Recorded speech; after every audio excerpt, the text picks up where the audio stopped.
In this guide, I'm going to show you how to report an account through Snapchat Family Center. This is Miguel from JustBoz, and before we get into this guide, make sure to like the video and subscribe to the channel with all notifications on for more content like this. It really does help out the channel and we'd greatly appreciate it. If you have any questions, just ask them down in the comment section below. I'm going to be doing my best to reply to every single comment down there.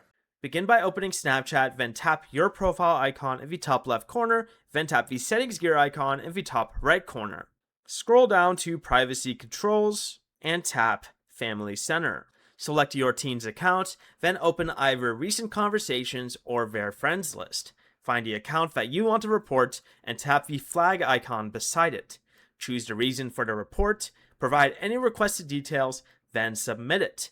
The report is sent to Snapchat's trust and safety team for review, and the reported account and your teen will not be notified that you're the one that submitted the report.